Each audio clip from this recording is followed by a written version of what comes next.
धतूरे का बहुत अच्छा क्रम है महाराज। वो केवल शिवरात्रि के दिन करने का होता है।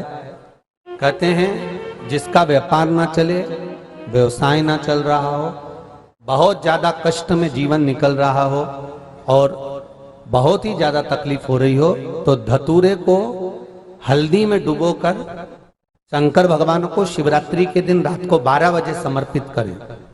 उस धतूरे को वापस उठा लाएं 5-10 मिनट के बाद, श्री शिवाय नमस्तुभ्यम बोलकर लाल कपड़े में उसको बांधकर व्यापार वाली जगह में कहीं पर भी उसको बांध दिया जाए। व्यापार पीछे नहीं हटता, व्यापार अग्रण्य भाव में बढ़ता चले जाता है। महाराज उस धतूरे को केवल परंतु शिवरात्रि के दिन रात को 12 बजे ही किया जाए, हल्दी में डुबोना पड़ता है।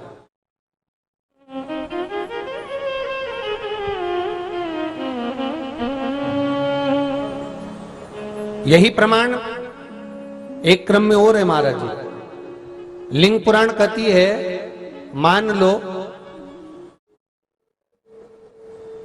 किसी व्यक्ति को कोई एक भारी बीमारी हो गई, बड़ा रोग हो गया और वो रोग डॉक्टर कह रहा है कि ये ठीक नहीं होना है, बहुत तकलीफ उसमें है और कष्ट ही कष्ट है, वो ठीक नहीं हो रहा, दवाइयां लग रही, गोलियां खा रहे हैं। तो महाराज उसका भी वर्णन है।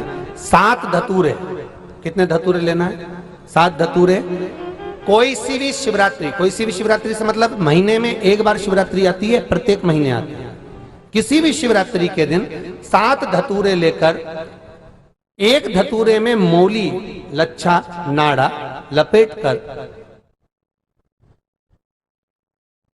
चंद्रमौली भगवान का स्मरण कर उस मौली को लपेटकर 6 धतूरे में हल्दी लगाकर शंकर भगवान की जो जलाधारी है, जलाधारी में आपको पहले भी वर्णन किया है,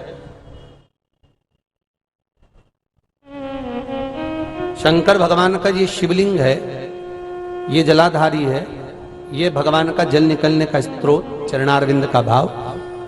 शिवलिंग जहां रखा हुआ है ये पार्वती जी का हस्त कमल है, जो ये गोल भाग है ये पार्वती का हस्त कमल है, जहां शिवलिंग रखा है। जहां से जल नीचे गिरता है उसके सीधे भाग में श्री गणेश जी महाराज का स्थान है, उसके उल्टे भाग में श्री कार्तिकेय जी का स्थान है। जलाधारी के सामने एक मोटी सी लाइन होती है, कहीं सांप बना होता है, कहीं स्थान बना होता है। जो मोटी सी लाइन है ये शंकर भगवान की सबसे छोटी लड़की अशोक सुंदरी का स्थान है। जलाधारी के ऊपर जो 3 टेकी लगी है ये भृगु ऋषि का, भृंगी गण का स्थान है।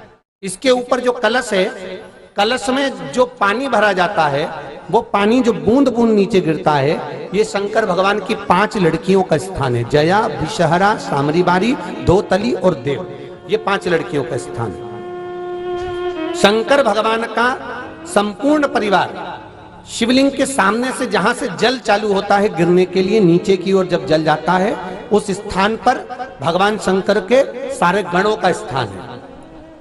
फिर जब जल बहकर सामने की ओर जाता है, जितनी दूर तक जल जाता है उतनी दूर तक भगवान शंकर के उस जल भाग को ग्रहण करने के लिए 33 कोटि देवताओं का स्थान है। इसलिए उस जल को हम लांघते नहीं।